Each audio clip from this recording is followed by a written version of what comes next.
I hope that people will be open-minded, especially people who work in education. If you are teaching people every day, you need to be open to learning and adjusting so you can better assist and educate others. I hope that kids can grow up in diverse schools. I hope that someday school won't be a traumatic experience for minority groups.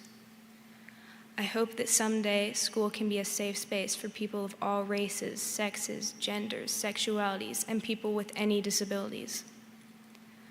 I hope that the curriculum will expand to include history and world events in a way that includes the perspectives of people of color, women, people with disabilities, and the LGBTQ+ community. I hope that schools can teach kids life skills and life lessons. I hope that when kids leave elementary school, they understand things like consent, pronouns, and microaggressions. I hope adults learn these things too. I hope that school, especially middle school, can be more enjoyable, more social, more engaging, and overall more interesting with less pressure on students. I hope that the arts will be more accessible in schools.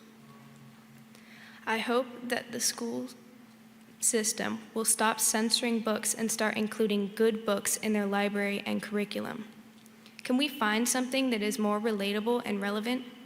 We can handle books with mature content. We need to learn these things so we can apply them to our lives. I hope that schools learn to accommodate neurodiverse students with things like audiobooks, getting rid of timed tests, and figuring out how to fairly accept late work and test corrections. I hope that students will feel comfortable enough to ask for help and that educators will encourage students to ask for help. I hope that educators won't give up on us. Schools should work for everyone. I hope that schools of the future will look very different. Hi, hello, my name's Norah. I'm a sophomore at Northshore Networks. I spend most of my time doing art and listening to audiobooks. I'm from a family of 6 and I'm the oldest of 4. I'm a member of the Northshore Schools Foundation's Youth Advisory Board. I joined the board because I wanted to be heard. I want to make a difference. I want to make a difference for kids like me who feel unseen in traditional schools. Kids who ask for help but continue to struggle. Kids who are seen as lazy or slow but actually have undiagnosed differences. And even though I just shared with you a list of my hopes, I'm not sure how much hope I have. I'm not sure I believe I'll ever live in a world where my hopes are a reality, but that's why I'm here. I'm not standing here because I'm a fan of public speaking, but because I hope I will be heard by people who work in education and by all of you who care about public education for everyone.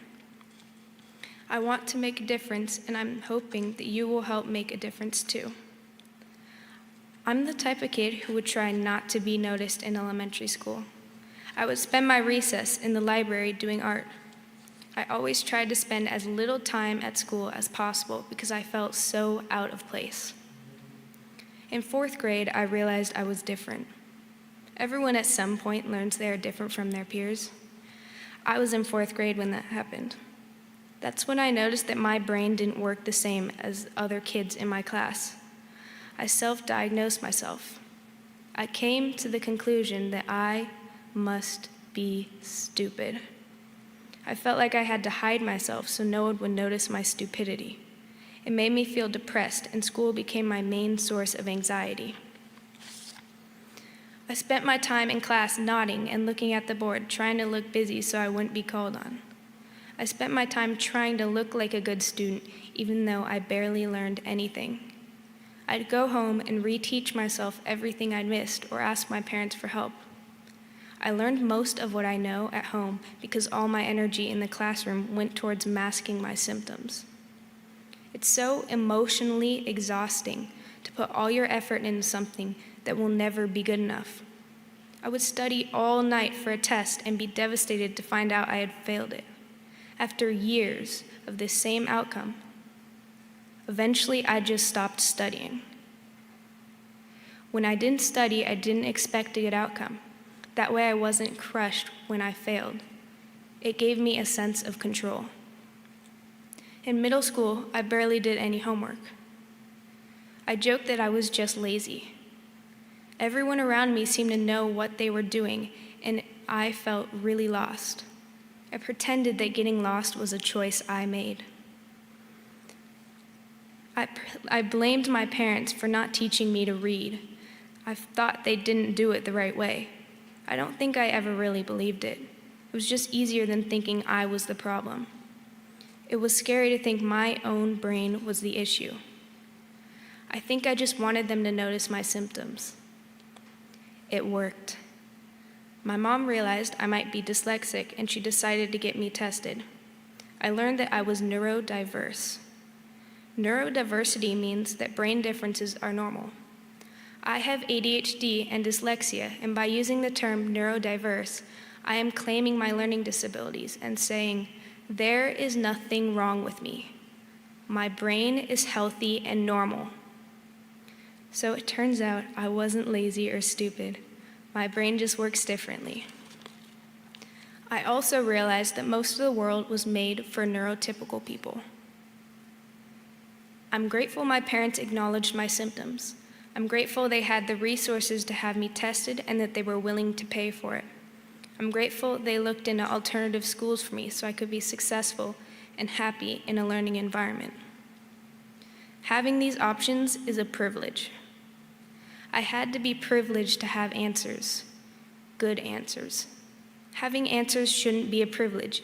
It feels like the bare minimum. I still have to go through a school system that isn't built for disabled people, especially undiagnosed ones. Before I got my diagnosis, I remember working on an assignment in class. I was trying so hard to comprehend the paragraphs so I could answer the question, but I couldn't do it. The words went in one side of my head and seemed to come straight out the other. My teacher held up my blank workbook in front of the whole class, and she said, "This is what your work should not look like. You should be done." I was devastated and embarrassed. That teacher was a sub from the Learning Center and would never have treated anyone in her LC class that way. But because I was undiagnosed, she assumed I was lazy. To this day, I don't remember anything in that workbook, and being called out didn't help. But I do remember every word she used to embarrass me.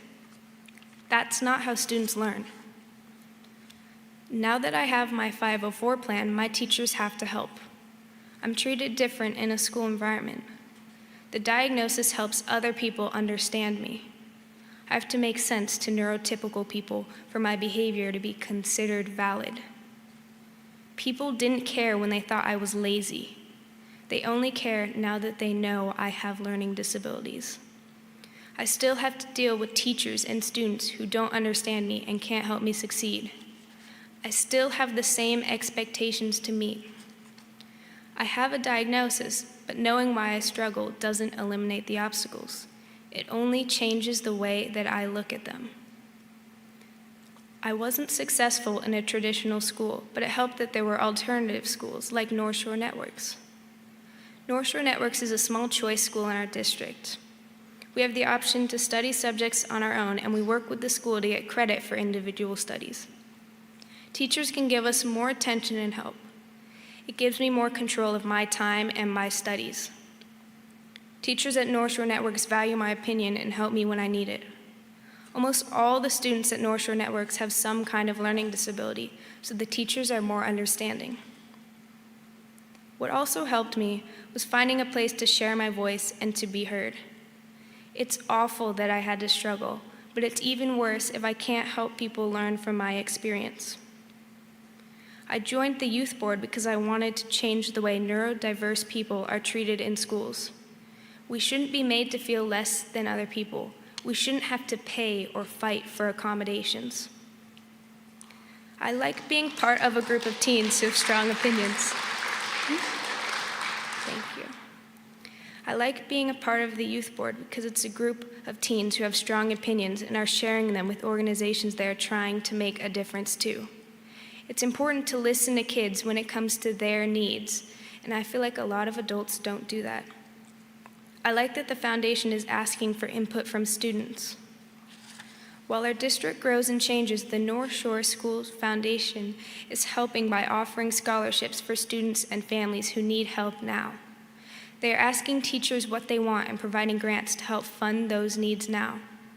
I know they can't change everything, but at least they are open to suggestions, and we are looking for solutions together. They are listening. Are you?